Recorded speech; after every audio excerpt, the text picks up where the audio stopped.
I 32M ran into one of my childhood bullies, and he apologized. It shook me more than I expected.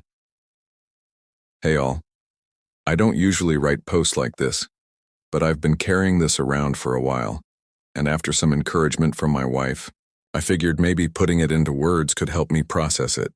When I was a kid, I wasn't the most confident person. I was overweight, quiet, and honestly just tried to blend into the background most of the time. But for some reason, 3 guys, Derek, Chad, and Andy, decided I was their favorite target. And when I say target, I mean every single day. They emptied my school locker more times than I can count, tossed my gym clothes out the window once, poured soda over my homework, and made it their mission to make me the punchline in class. If I answered a question wrong, they laughed. If I answered right, they'd mock my voice or how I looked. They had a comment ready for everything I did. The worst part was how relentless it felt.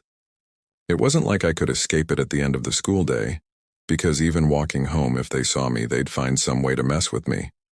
They'd call me Lard Boy, Tubby, or whatever new nickname they cooked up. To them, it was just a game. But for me, every morning before school felt like gearing up for war that I knew I was going to lose. Looking back, I realize how much that shaped me. I didn't trust people easily. I kept everyone at arm's length because I just assumed eventually they'd laugh at me too. Things didn't really change until college. Getting out of that environment was like finally being able to breathe. And then I met Jenny. Jenny, I don't even know where to start. She's this warm, kind-hearted, stubborn-as-hell woman who just saw me. She wasn't put off by the walls I had up. She didn't push too hard, but she also didn't let me hide forever. Slowly, she became the first person I ever told about the bullying. I remember the night I told her everything. I was shaking like I was back in high school and waiting for the laughter. But she just listened. She held my hand. She told me I wasn't weak for carrying it, that I was strong for surviving it. That was a turning point for me. With her support, I started to actually believe I deserved better. I picked up exercise not for anyone else, but because I wanted to feel strong for the first time in my life. The gym became my therapy. Every rep, every drop of sweat felt like I was building back pieces of myself that had been chipped away all those years. Fast forward to now. I'm 32, married to Jenny, and we have 2 amazing boys. I work as a software engineer, something I'm genuinely passionate about, and for the first time in my life I feel proud of who I am. Here's the twist, though. Life didn't exactly treat my old bullies kindly. I heard through friends that Chad and Andy got involved with gang stuff, drugs, fights, that whole world. They both ended up in jail. Derek never went to college, never held a steady job, just kind of floated through life.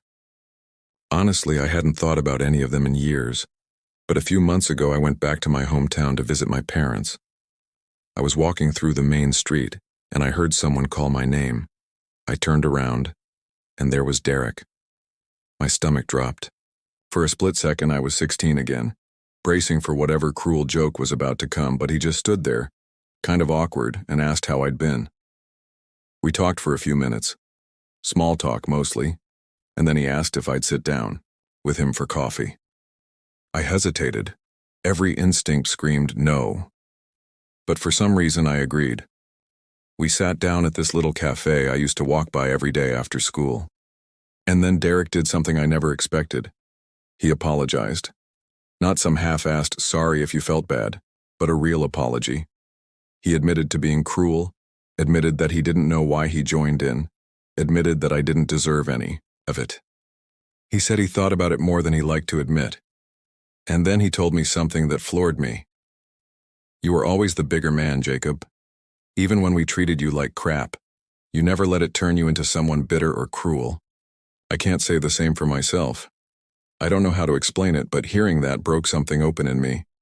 For years I thought I had moved on, and I had mostly, but part of me still carried that kid inside, the one who never got an explanation, never got closure. And suddenly here it was. I told him I forgave him. The words came easier than I thought they would. We ended up talking for over an hour. He's trying to piece his life together now, says he's working odd jobs and staying out of trouble. I don't know where things will go for him, but I respect that he owned up to it. We even keep in touch now.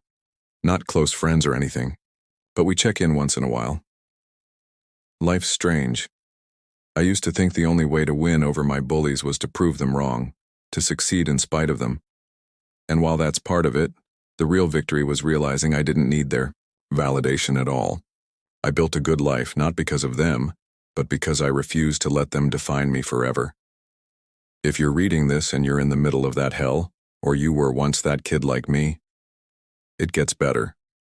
Maybe not overnight, and maybe not in the way you expect, but healing is possible, and sometimes forgiveness is the final piece of it.